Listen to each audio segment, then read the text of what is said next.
Bueno, buenas tardes, compañeros. Qué bueno que vienen aquí a esta sesión de la tarde. Aquí estamos con Raibel, ¿Cómo andamos? que es un compañero que a lo largo de las sesiones de los coloquios siempre nos ha apoyado, ya se ha aventado varias pláticas, varias ¿sí? charlas de contenidos siempre cercanos a la geometría. El día de hoy no es la excepción y nos viene a platicar y a hacer esta labor de orientación a los estudiantes y pues esta labor de difusión de la matemática por sí misma, sin puntitos, sin nada. estímulos, sino por el puro gusto. Y le damos las gracias. Nos va a platicar de relaciones entre armónicos esferoidales y contragénicos esferoidales universales. Entonces, dejamos aquí que nos platique estos temas, Ray. Gracias, Ray. Muchas gracias. Pues hola, buenas tardes. Pues antes que nada le agradezco a los compañeros que organizan este coloquio, que pues la verdad es un esfuerzo bastante noble en términos de pues dar a conocer muchas veces los temas que pues están disponibles a disposición en la facultad y que muchas veces pues no tenemos. Cuando en primera instancia entramos, pues no tenemos idea de qué hay, ¿no? Entonces, la verdad hoy sí fue un poco difícil escoger el tema, porque pues en realidad pues hay muchas cosas de las que se pueden platicar, ¿no? En esta ocasión, bueno, vamos a, más que cargado a la geometría, pues ahora sí les voy a platicar un poquito más de análisis. Obviamente aquí hay mucha geometría, hay mucho análisis tanto real como complejo, y en esta ocasión pues tengo el gusto de presentarles algunos resultados que en conjunto con el doctor Joao Moraes del ITAM y el doctor Michael Porter del CIMBESTAB hemos podido encontrar. Este tema de contragénicos esferoidales universales pues tiene su relación justamente con los métodos complejos, pero más que con los métodos complejos, con la extensión a 3 y hasta 4 dimensiones, utilizando como herramienta pues el álgebra de cuaternios. Obviamente pues este desarrollo que se tiene de las funciones, tomándolas como definidas y tomando valores en el álgebra de cuaternios, pues tienen tienen una aplicación muy amplia y resultan ser una herramienta muy poderosa, sobre todo en aquellos temas que involucran álgebras no conmutativas. Entonces, pues empecemos, ¿no? Resulta que pues, por ahí de mediados del siglo XIX, pues empiezan a presentar los resultados más importantes del análisis complejo, ¿no? Hay muchas propiedades algebraicas que se empezaron a discutir desde el siglo XVI y pues a pesar de que pues, el gran gigante Euler durante bueno, ahí le puse la década, está mal, pero durante gran parte del siglo, bueno, la primera mitad del siglo XVI hizo importantes contribuciones. Realmente en el periodo entre 1814 y 1851, matemáticos como Cauchy, como Riemann, entre otros, lograron sentar las bases de lo que ahora conocemos como teoría de funciones de variable compleja. En el contexto ya de las materias que manejamos aquí en la facultad, pues tenemos pues bastantes materias orientadas al estudio de las teorías de variable compleja. Pues tenemos variable compleja de 1 a 3 y pues obviamente tenemos los seminarios de análisis, ¿no? Y bueno, pues ya por ahí de esos años, Hamilton empezó a hacer un análisis un poquito más a fondo sobre la teoría de las coplas. Bueno, realmente pues sería como la teoría de las parejas, ¿no? Que pues no era otra cosa más que la representación algebraica de los números complejos. Entonces lo que Hamilton pues estaba definiendo pues eran simplemente dados dos pares ordenados, definía la suma como estos dos pares ordenados como la suma entrada-entrada, y el producto entre dos coplas o dos pares ordenados lo define como esta operación extraña que tenemos aquí. Si uno se le queda viendo feo un rato a estas definiciones, pues no son otra cosa más que las operaciones que están definidas en el campo de los números complejos. Sin embargo, pues parece ser que por esos años todavía no estaba tan claro el manejo algebraico y pues quizás mucho menos la parte geométrica de este conjunto, ¿no? Entonces, lo que estaba buscando Hamilton, porque una de las cosas que representa este producto de parejas, de coplas, pues es justamente la composición de homotesias y rotaciones en el plano. Entonces, lo que él estaba buscando era justamente una extensión tridimensional de las parejas al caso tridimensional, y lo que buscaba era justamente representar de manera algebraica las rotaciones en el espacio tridimensional, justo como lo hacen los complejos. Entonces, pues una primera idea natural, aparentemente, era considerar una base de la forma 1 I y J, donde estos dos elementos I y J van a actuar como unidades complejas, es decir, cuando las elevamos al cuadrado, pues me da -1. Entonces, al hacer, digamos, el cuadrado de una tripleta, aparecen expresiones de este estilo. El problema de esta expresión que tenemos aquí, si uno se fija, como estoy considerando dos unidades complejas, bueno, pues aparece un menos b cuadrada y un menos c cuadrada, aparecen justamente las unidades complejas I y J, tal y como sucede en el caso complejo, pero el problema era justamente que aparecían términos mixtos de la forma IJ.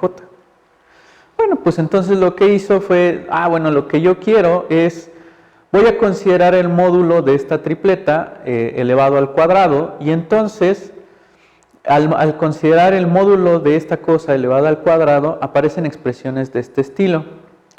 Hasta este momento parece ser que no hay ningún problema porque aparece justamente el cuadrado de la norma de mi vector en R3. G. Sí, todo hasta ese momento muy bonito, pero aparece este término mixto que es el 2bc cuadrada, lo cual altera justamente la intuición que buscaba Hamilton. O sea, la parte algebraica de la intuición que él quería era que pues justamente al elevar al cuadrado una tripleta en su módulo apareciera el módulo euclidiano. Entonces pues ya esto no satisfacía del todo las propiedades que tenían los complejos. Y justamente al hacer el estudio de estas operaciones, pues lo que les decía, aparece este término mixto. Entonces, parece ser que si nos regresamos a la expresión del cuadrado de la tripleta, como que nos gustaría que esta parte que tiene el término mixto de las unidades complejas, pues se hiciera 0. O sea, nosotros nos gustaría que esto desapareciera. O, de alguna manera, incluirlo en alguna de las otras expresiones. Entonces, lo que en principio pensó Hamilton es, bueno, pues lo que voy a hacer es considerar I por J igual a 0. Eso como que no le gustó, dijo, no, esto está muy extraño y no lo quiero, ¿no? Sin embargo, se dio cuenta de que una forma de eliminar ese término y que aparentemente no estaba tan descabellado, era considerar el hecho de que J por I fuera menos I por J. Al considerar J por I como menos I por J, fíjense que si nosotros escribiéramos esto de manera expandida, aparecería un término de la forma BI por un CJ y luego aparecería un CBC por JI. Y entonces eso se podría cancelar y parece ser que no estaba tan feo, ¿no? Entonces, lo que dijo, bueno, consideraré I por J como un término késimo y de esa forma J por I aparecería con un término menos K, ¿no? Sin embargo, el problema de esto es que entonces al decir que I por J era igual a un término k-ésimo, pues ya las tripletas pues ya dejarían de cumplir ciertas propiedades de cerradura.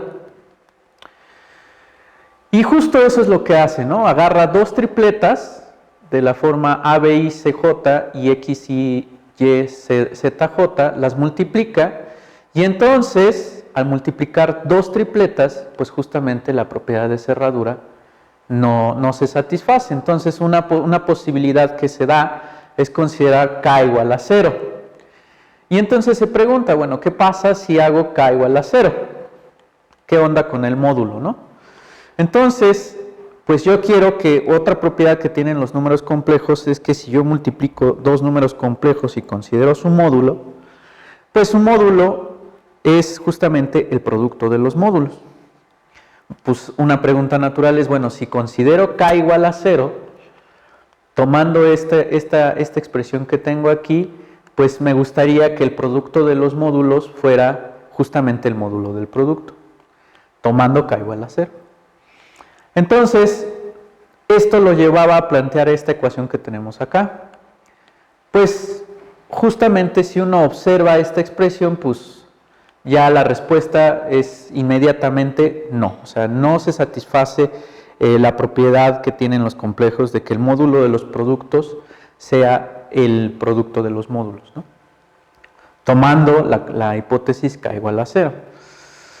Sin embargo, si se considera k distinto de 0, pues esta ecuación pues no se cumplía completamente porque el producto de dos tripletas tendría que ser otra vez una tripleta, pero este nuevo producto evidentemente consideraba un cuarto elemento, lo cual era bastante latoso, ¿no? Bueno, pues Hamilton se fue a su casa y estuvo dando vueltas por su casa durante 10 años. No, bueno, eso es broma. Eso ya es broma, pero durante 10 años estuvo tratando de generalizar el concepto de complejos al caso tridimensional y pues nomás no se le daba, ¿no? Y justamente esta es una de las historias, uno de los descubrimientos más documentados en la historia de las matemáticas, porque resulta que hay una fecha maravillosa para Hamilton, que fue el 16 de octubre de 1843. Él iba caminando con su esposa en el puente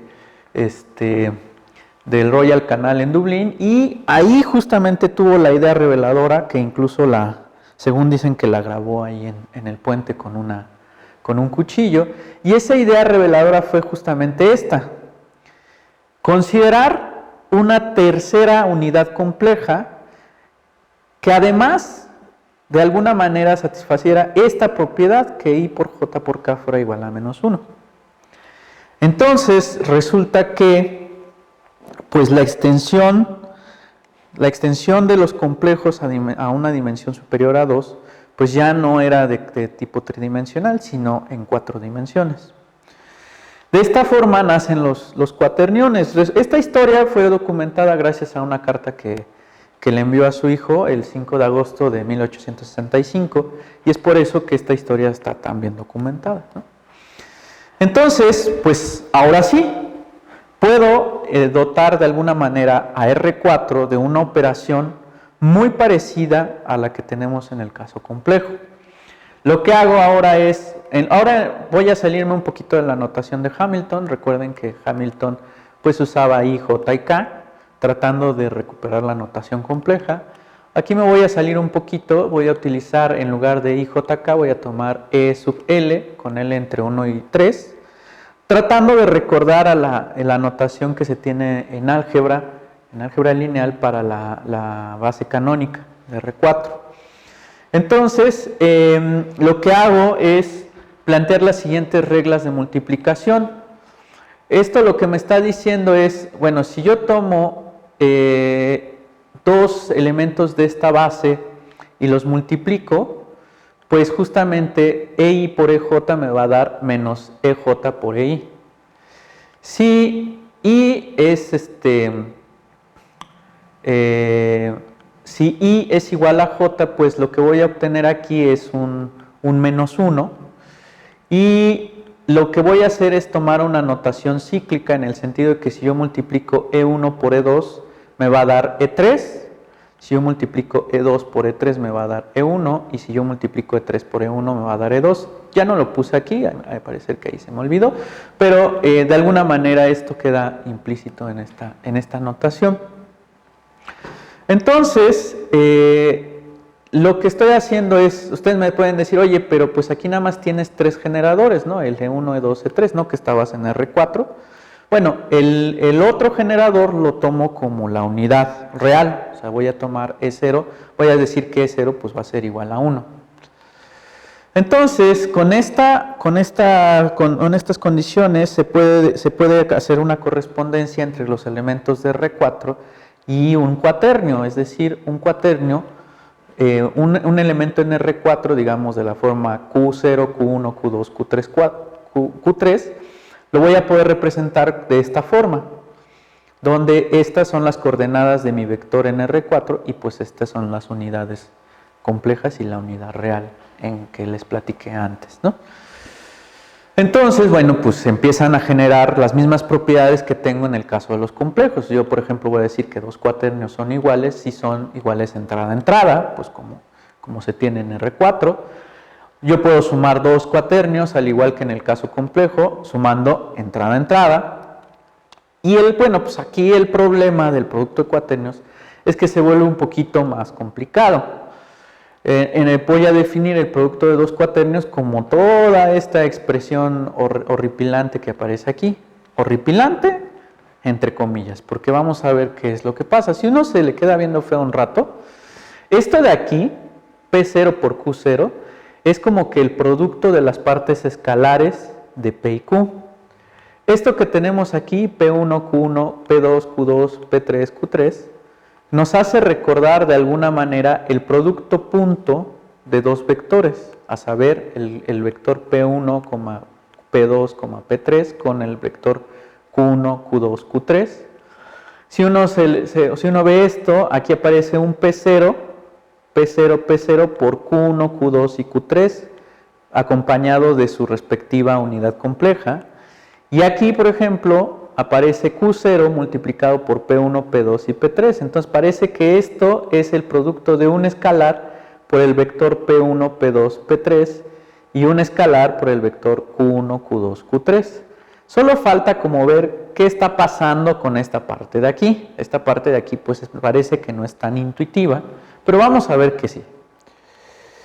Bueno, pues otra forma de denotar a las partes de un cuaternio pues es tratar de recuperar la notación que de alguna manera también se tiene en el contexto complejo, que es, bueno, pues a veces a la parte real del complejo pues se le nota como ESC de scalar y vec de vectorial, que es de vector más bien, que es la parte imaginaria, ¿no? Por así decirlo. En este contexto, bueno, pues tengo la parte escalar de un cuaternio que queda representada por Q0 y la parte vectorial que es el resto del chorizo ese, ¿no? Entonces, tomando esta notación, si uno se fija en el producto cruz de 2 vectores que se encuentran en R3, pues entonces el producto cruz de 2 vectores en R3 es lo que me genera esta parte de aquí. Entonces, lo impresionante del producto de 2 cuaternios es que, digamos, de alguna manera en el producto de 2 cuaternios aparecen todos los productos posibles que yo pueda tener, es decir, el producto de sus partes escalares, el producto interno de sus partes vectoriales, el producto de la parte escalar de uno por la parte vectorial de otro. Aquí, bueno, pues esta parte debería de ir aquí, perdón ustedes por el error, y aparece el producto vectorial de sus partes vectoriales, el producto cruz, ¿no? Entonces, bueno, pues parece ser que esta representación es un poquito más intuitiva, ¿no? Además, esta representación del producto de 2 cuaternios nos dice algo muy importante. Nosotros sabemos que el producto cruz de 2 vectores en R3 no es conmutativo. Entonces, el producto de 2 cuaternios tampoco lo va a hacer. Entonces, bueno, de alguna manera tratando de recuperar todos los resultados que se tienen para los números complejos, pues también voy a poder definir el conjugado de un cuaternio, que es simplemente cambiarle el signo a su parte vectorial. Y lo más relevante de considerar el conjugado de esta manera es que, al igual que en el caso complejo, el producto de un cuaternio por su conjugado pues va a ser la norma de ese cuaternio, y de hecho pues la norma euclidiana, ¿no? Considerando esto, pues también se puede construir el inverso multiplicativo de un cuaternio, tal y como se tiene en el caso complejo. Entonces, pues esta forma de representar los vectores en R4 pues era maravillosa, ¿no? Bueno, pues ya un poquito adelantando la historia, en 1877 Frobenius demuestra que pues solamente hay 3 álgebras de división dimensionalmente finitas sobre R, que son los reales, los complejos y los cuaternios, ¿no? Bueno, aquí se me fue ese 2, pero ustedes disculpen, es H.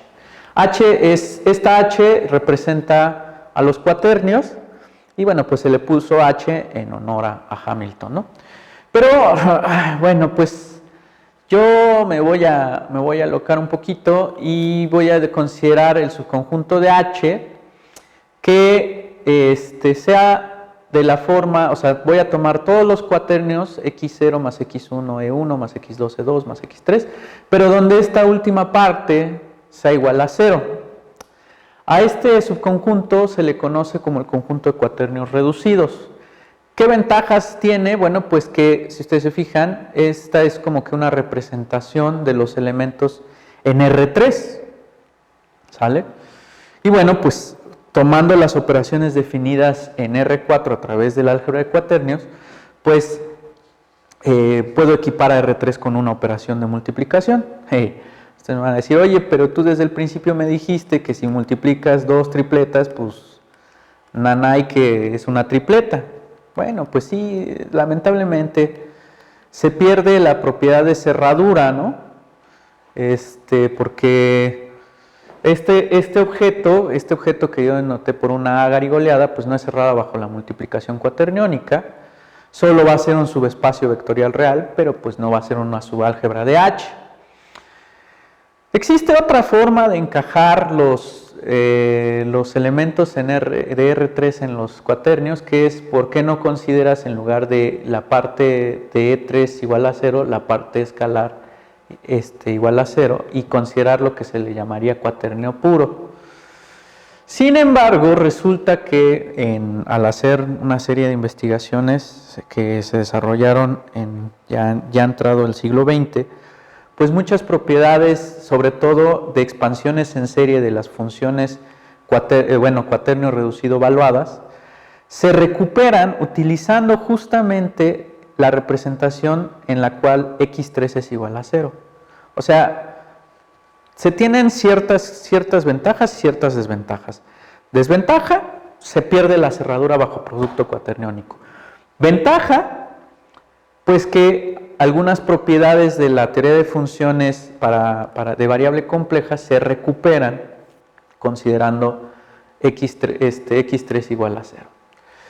Bueno, pues entonces, lo que les decía, omega, a partir de este momento, pues voy a denotar un conjunto abierto de R3 o de R4 con frontera lisa a trozos. Entonces, voy a decir que una función cuaternio reducida evaluada va a ser algo de este estilo, una función donde voy a tener funciones real valuadas con dominio en omega y que esas van a ser justamente las partes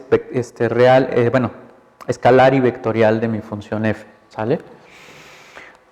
Entonces, bueno, pues aquí me voy a ir un poquito al análisis funcional. Vean, vayan observando todas las disciplinas que están convergiendo aquí, ¿no? O sea, estoy hablando de funciones de variable compleja, aquí ya estoy hablando de espacios funcionales. Este espacio lo estoy notando como aquellas funciones cuaternio reducido evaluadas con dominio en los cuaternios reducidos o en los cuaternios, cuyo cuadrado es integrable y además digamos, la norma 2 de mi función es finita, Recuerden que la norma cuaterniónica coincide justamente con la norma euclidiana del vector, en este caso en R3. Entonces, pues este espacio pues, se puede verificar que pues, satisface las propiedades de espacio de Banach, ¿no? Aun cuando sea algo cuaternio reducido. Entonces, también se puede definir un producto interior.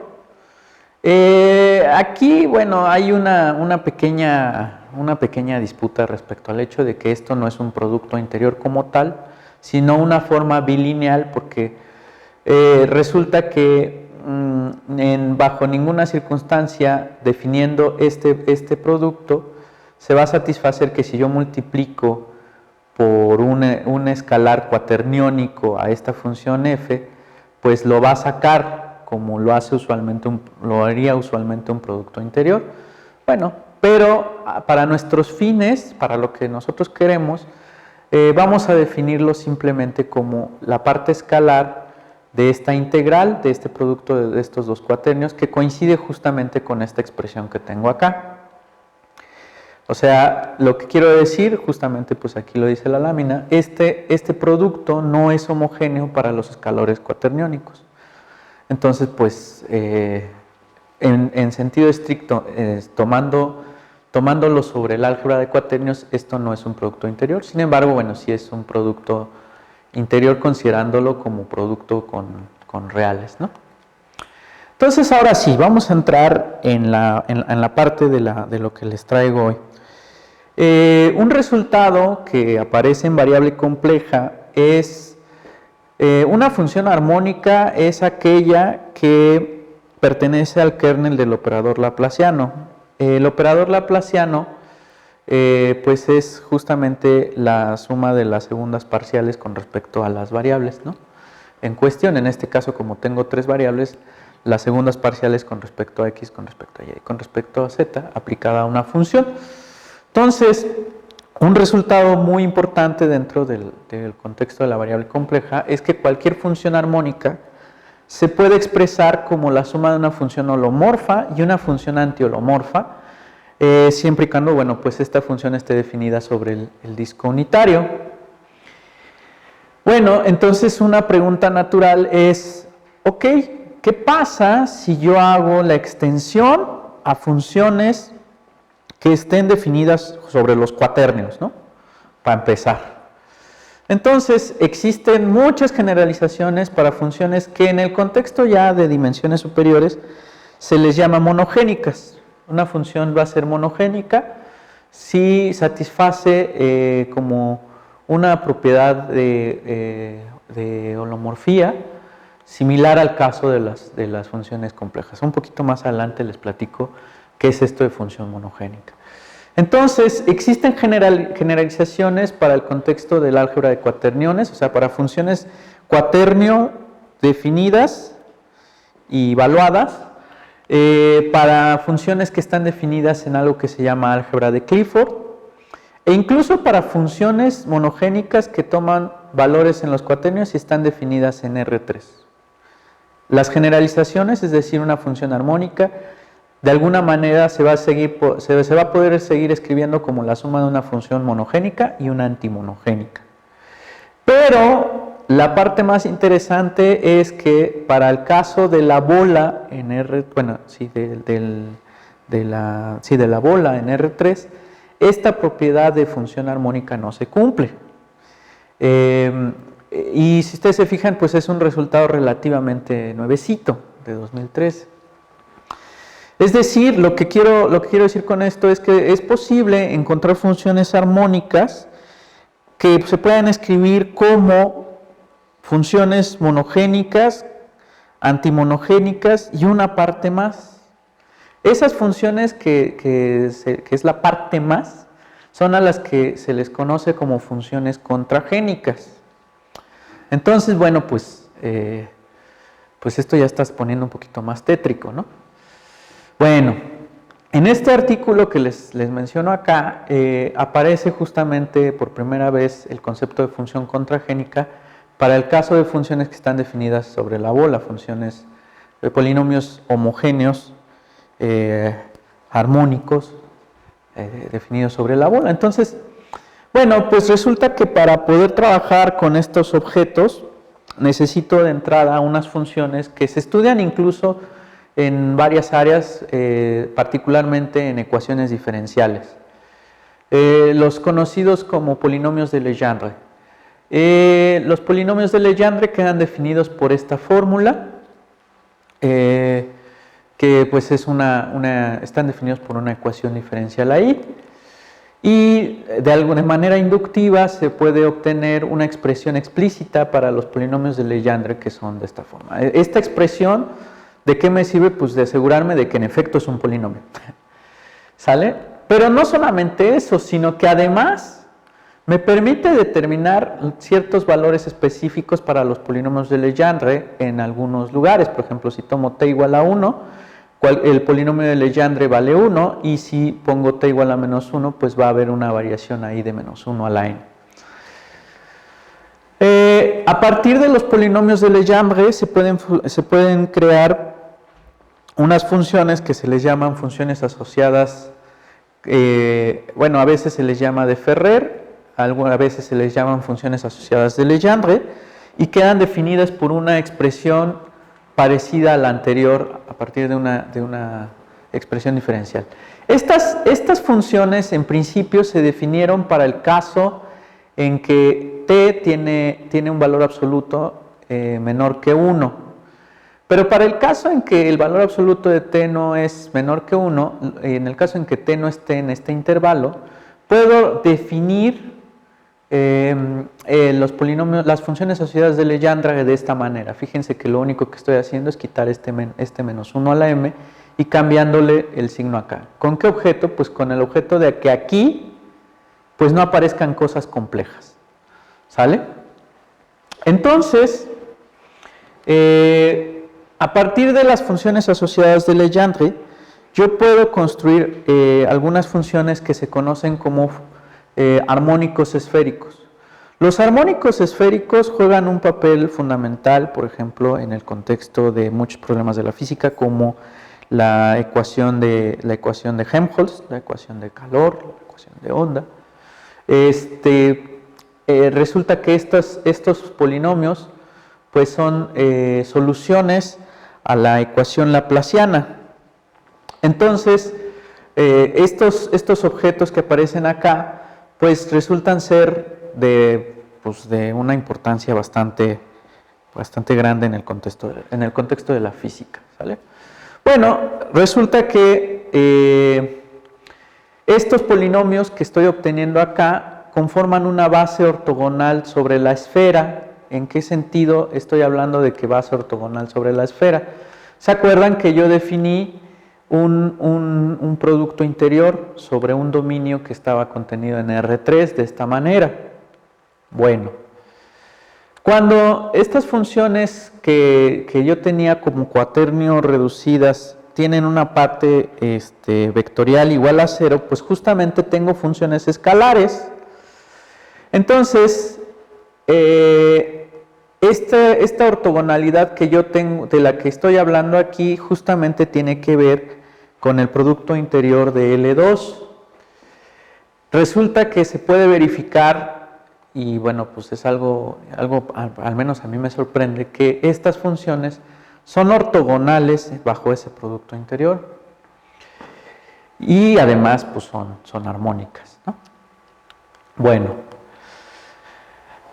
pues lo que en particular a mí me interesó fue estudiar estos conceptos de funciones armónicas, polinomios armónicos, pero en otros dominios un poquito más generales, que son los dominios esferoidales. En principio, Paul Garabedian, en un trabajo que es de 1953, logró desarrollar polinomios armónicos para dominios cuya frontera queda definida por estas ecuaciones. Si ustedes se le quedan viendo feo un rato estas ecuaciones me representan elipsoides, pero elipsoides muy particulares, elipsoides que tienen dos ejes iguales y un eje desigual, es decir, Los esferoides que se les llaman prolatos son como huevos. Si se fijan, el coseno hiperbólico pues tiene una propiedad muy interesante respecto al seno hiperbólico, entonces como que los dominios esferoidales prolatos se ven así como, por eso le digo como huevos, y los dominios oblatos tienen la propiedad de que son como esferas que aplastaste, ¿no? Son como hamburguesas, ¿no? Entonces, en este trabajo de 1953, Paul Garabedian trata de retomar estas expresiones para el caso de dominios cuya frontera queda descrita de esta manera. No quiere decir esto que Paul Garabedian haya sido el primero en hacerlo. Hubo otro señor que se apellidaba Sego, que realmente a él es al que se le debe el estudio de los armónicos esferoidales. Pero este trabajo de Paul Garabedian es bastante revelador y bastante precioso, lo pueden encontrar ahí en la red. Entonces, ¿cuál es el objetivo de Garabedian? Obtener un sistema completo en el sentido de que, cuando yo digo completo, quiero decir que si yo tengo una función armónica definida sobre un dominio, esta de alguna manera se puede expresar como combinaciones lineales, por decirlo así, infinitas, ¿no? O sea, como series, pues, de estos polinomios que tengo aquí. Por ejemplo, en el caso de una función armónica esférica, esa se puede descomponer en series, donde los términos que van a actuar como las potencias van a ser funciones de este estilo. Entonces, lo que yo quería, o lo que, Garabedian quería, era obtener un sistema ortogonal completo de polinomios armónicos para esferoides de esta forma. Ahora observemos un minuto estas dos ecuaciones. ¿Se acuerdan que yo les dije que estos son como huevos o hamburguesas, no? Entonces, una observación que se hace de estas expresiones es que si uno se queda pensando un rato, puedes como que agarrar el huevo e irlo como achatando, hasta llegar a un momento en que ya tienes una esfera. Y luego convertirlo en una hamburguesa, que sería el caso del oblato. El problema es que eso solamente se obtiene cuando alfa tiende a infinito. Ese es el problema de estas ecuaciones planteadas por Paul Garabedian. Entonces, un primer objetivo era tratar de incluir a la esfera en ese movimiento que les platico, ¿no? Como que moverlo así, o sea, solamente ir aplastando el huevo, aplastándolo, obtener la esfera y luego seguir aplastándolo para obtener esferoides oblatos. Haciendo una reescala, se puede verificar que estas dos expresiones son equivalentes a expresiones de este estilo. La belleza de esta expresión que tengo aquí es, sigo teniendo un eje, dos ejes iguales y uno desigual, pero este tiene la propiedad de que cuando nu es igual a 0, tengo la ecuación de la esfera.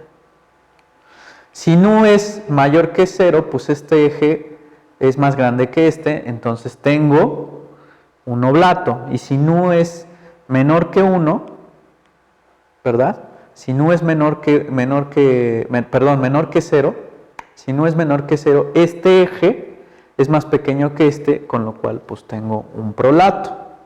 Entonces, esta expresión que yo tengo aquí describe de alguna manera pues estas dos expresiones y además incluye el de la esfera.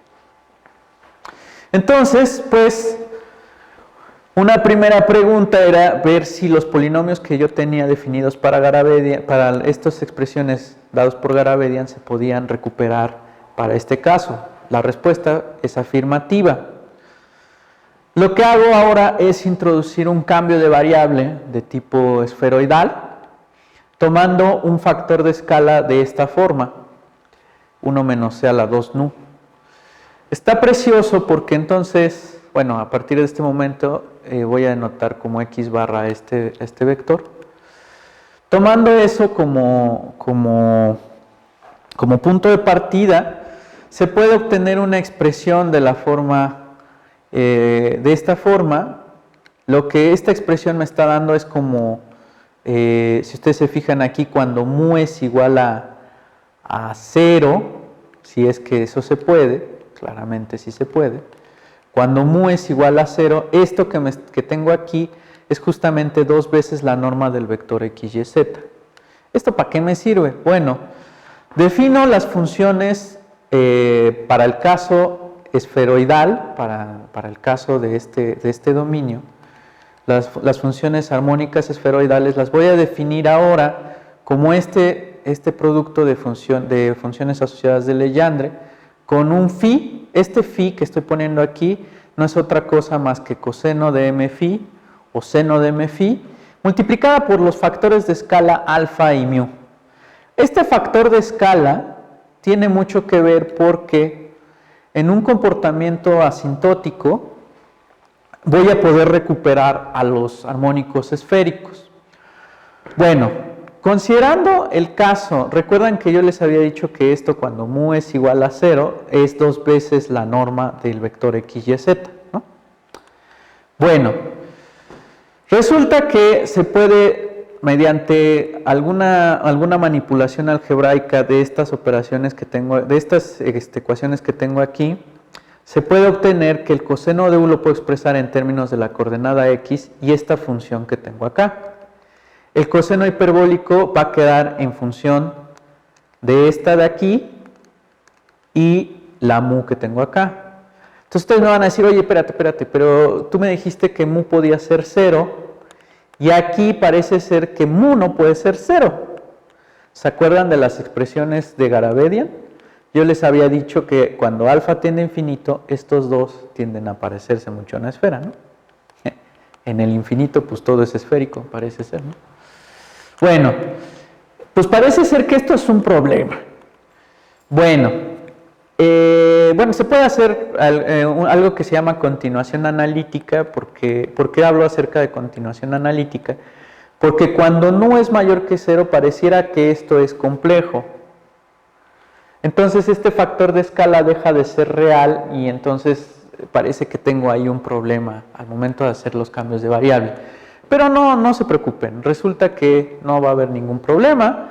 Se puede mostrar que este número que les dije acá es un número real y se puede utilizar la relación I seno hiperbólico de B definiéndola como antes, ¿no?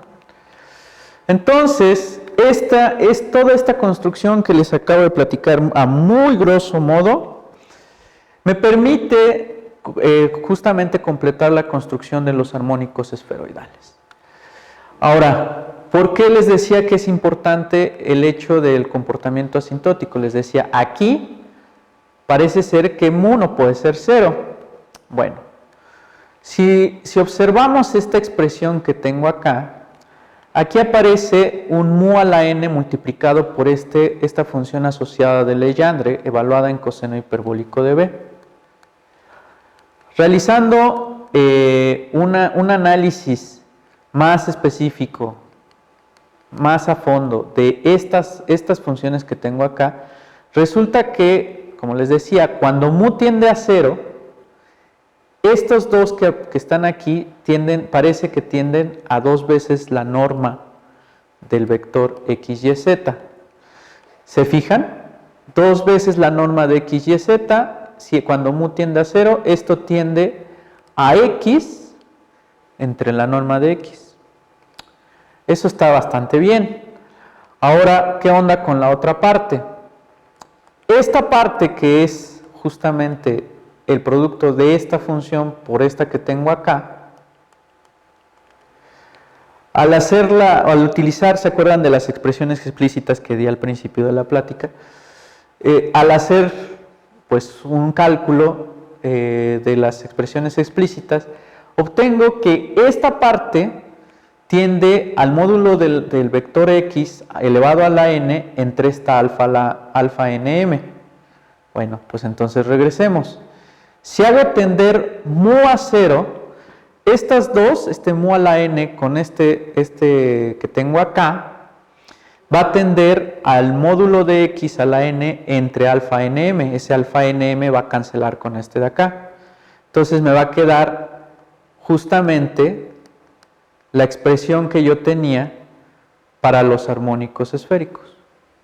Es decir, cuando mu tiende a 0, en efecto, esta expresión que tengo acá me recupera la expresión para los armónicos esféricos.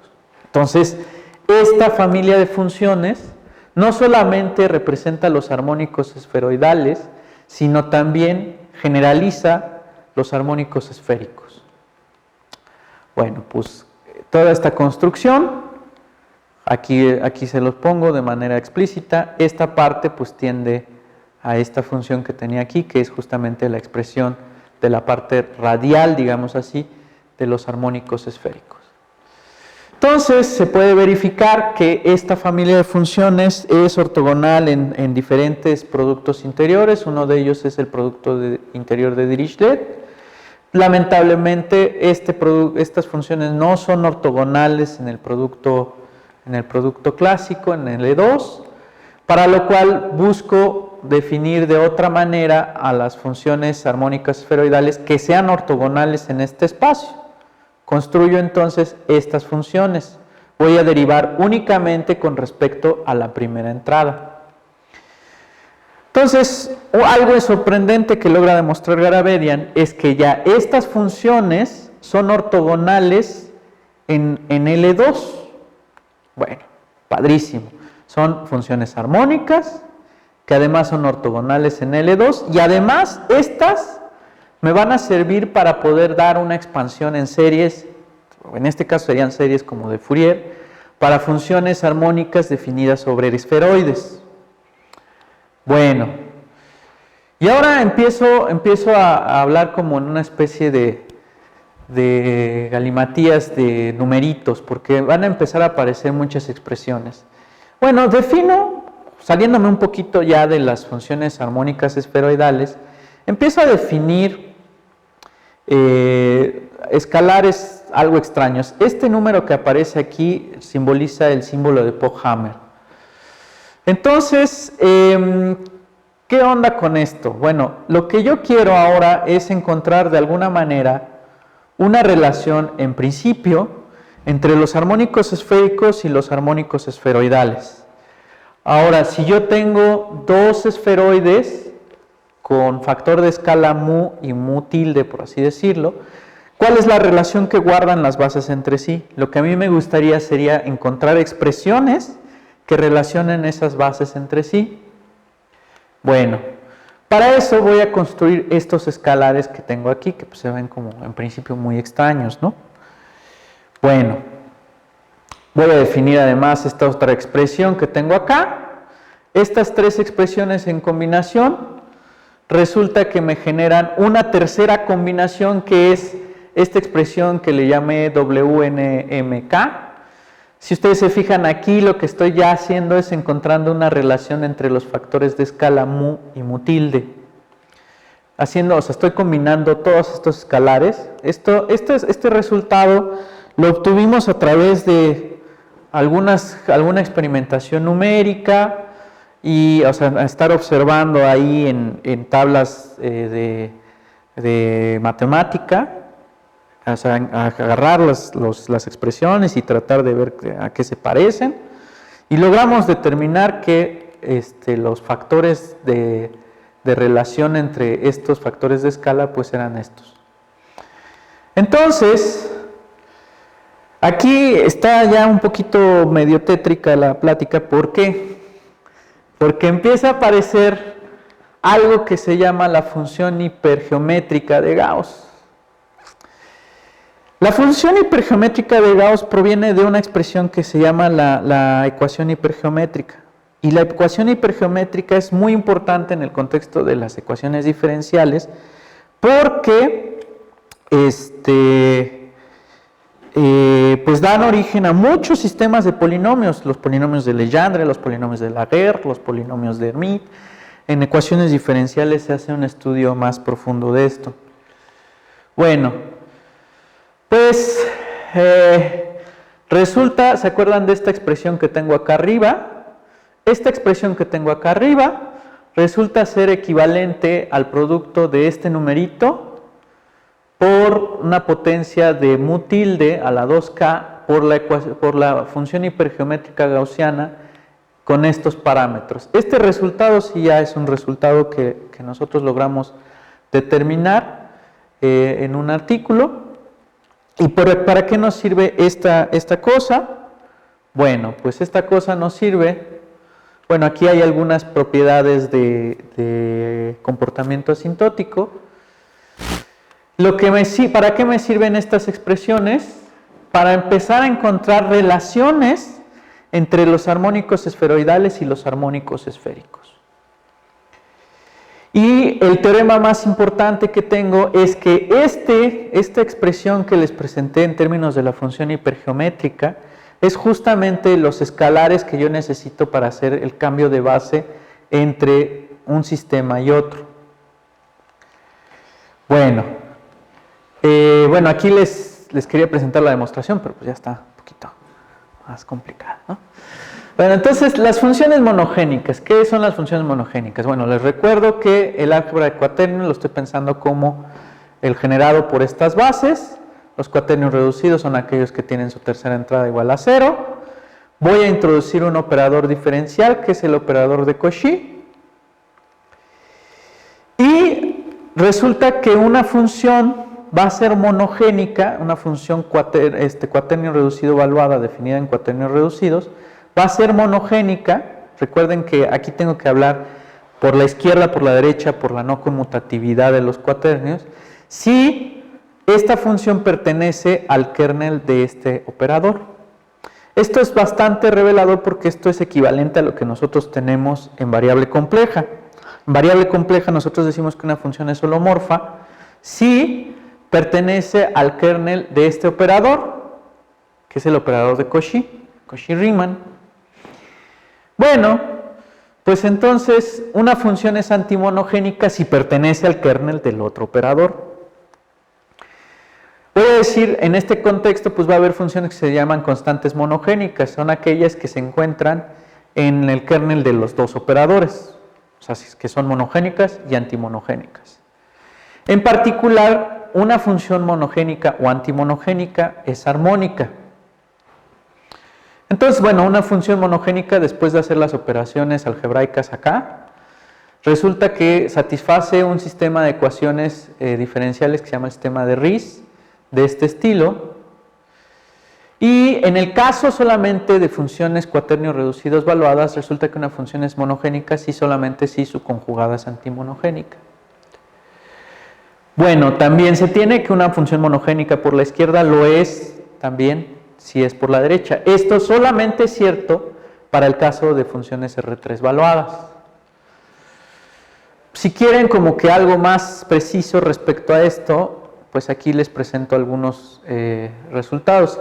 Este señor Moraes es como una de las personas que más impulso le ha dado al estudio de las funciones monogénicas en el contexto esferoidal. Entonces, un polinomio monogénico esferoidal, ¿se acuerdan de estas funciones? Las funciones armónico-esferoidales. Bueno, pues va a ser justamente aplicarle el operador delta, el operador de Cauchy-Riemann, a estas funciones armónicas. Resulta que estas funciones, recuerden que una función es monogénica si está en el kernel de este operador. Un resultado que aquí se me olvidó mencionarles es que estos dos operadores factorizan al operador laplaciano. Entonces, si yo le aplico este operador a la función armónica U, al momento de multiplicar por el otro operador, por el conjugado de ese operador, como esta función es armónica, resulta que esta función ya va a ser monogénica porque va a estar en el kernel del operador conjugado. Bueno, al hacer esa operación, obtengo una expresión muy explícita de las funciones monogénicas esferoidales. Sale. Entonces, se puede hablar de combinaciones de funciones monogénicas y antimonogénicas. Aquellas funciones que son suma de monogénicas y antimonogénicas las voy a llamar funciones ambigénicas. El resultado más espectacular de esto es que las funciones ambigénicas tienen un complemento ortogonal. Por cuestiones de tiempo, lo que yo quisiera ahora presentarles, bueno, aquí lo que hago es calcular una base para las funciones ambigénicas que quedan en términos de las funciones monogénicas y antimonogénicas. Pero lo que yo quiero decirles al final de cuentas es que estas funciones que yo tengo aquí me generan al espacio de funciones ambigénicas, pero no son suficientes para completar al espacio de funciones armónicas. Resulta que estas tienen un complemento ortogonal en el contexto de funciones armónicas R3 valuadas. Ese complemento ortogonal va a ser lo que les decía, es el conjunto de funciones contragénicas.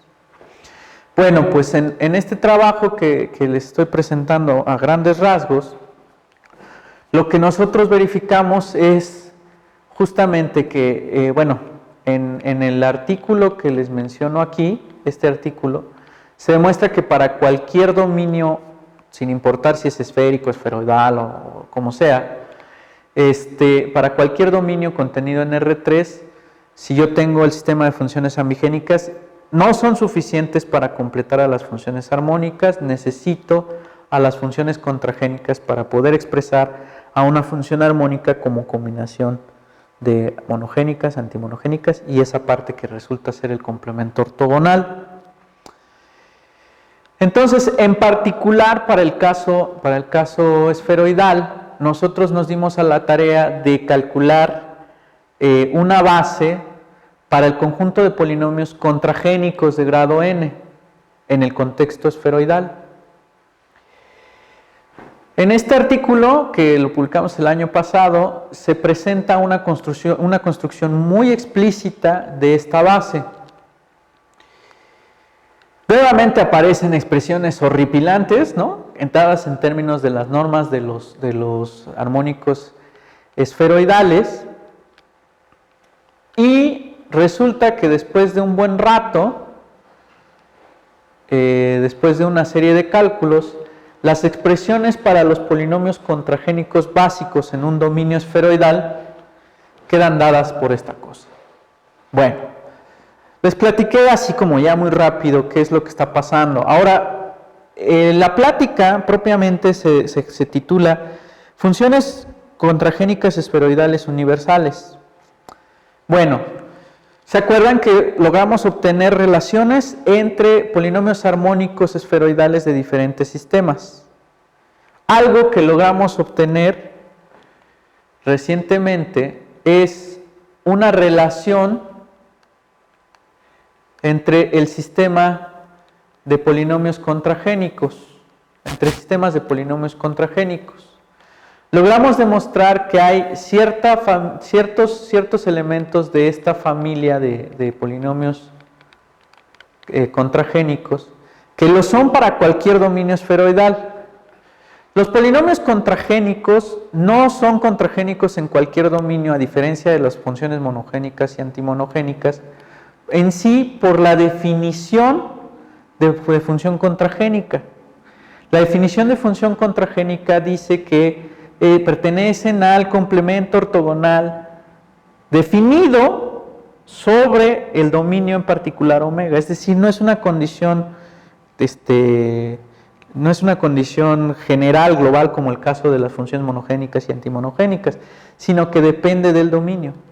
Es por eso que se tiene que ver qué relación guardan estas funciones contragénicas para diferentes sistemas entre sí y tratar de encontrar relaciones.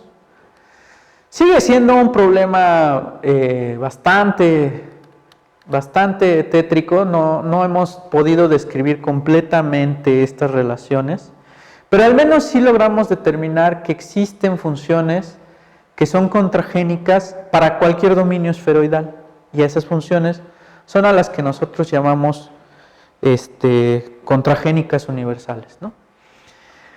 Ustedes disculpen que fue un poquito ya al final muy rápido, pero pues es que como podrán observar, pues es todo un mundo, ¿no?, de cálculos, de cuentas y de relaciones, pero la belleza, al menos a mí me fascina, de esta parte es que entran en contacto con análisis funcional, variable compleja, de repente entras en contacto con álgebra lineal, con álgebra moderna, lo que es el estudio de la teoría de grupos.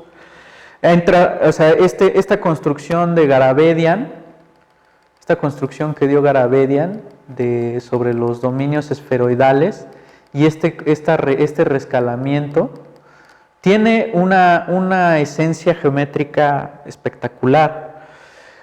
También entra en interacción disciplinas que están más allegadas a la física, como relatividad, como mecánica cuántica, el estudio de la ecuación de Helmholtz, de la ecuación de calor. Es decir, este es un área de las matemáticas, el análisis cuaterniónico, que nos muestra que las matemáticas no es un conjunto de disciplinas aisladas, sino que todas eventualmente tienen que converger a algo para que podamos construir teorías que vayan en el beneficio de la resolución de problemas de distinta índole, ¿no? Bueno, pues les agradezco su atención, esto sería todo, y pues si tienen alguna pregunta o una dudas, pues yo creo que muchas. ¿Comentarios? Bueno, entonces... ¿Qué contamos con los cuaterniales? ¿Cómo? ¿Qué contamos? Bueno, lo que platicaba al principio de la ponencia era lo que tú buscas con los cuaternios, así, o sea, si lo vemos de manera histórica, lo que buscaba Hamilton inicialmente era dar una representación algebraica de algo tan geométrico como es la rotación, el movimiento de rotación en R3 en principio. Él buscaba representar las rotaciones en R3. Lo que logró encontrar fue dar una descripción algebraica de las rotaciones en R4. O sea, el producto de complejos es eso esencialmente, la composición de dos transformaciones, homotesias con rotaciones. Y lo que logra describir Hamilton es justamente al grupo completo de rotaciones en R4. Eso es lo que hacen los cuaternios esencialmente.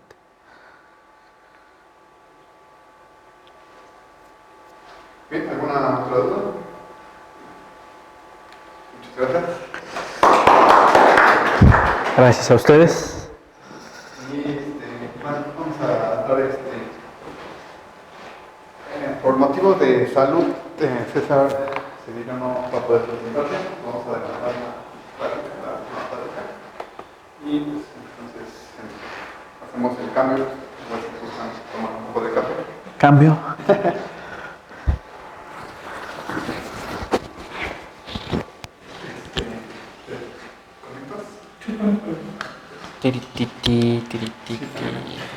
Gracias, Ray. ¿De qué? Pues ahora sí te tocó aventarte casi a soldador. La casi de soldado pasó. Sí, ¿no? ¿Quién sabe qué pasó ahí? Ay, no.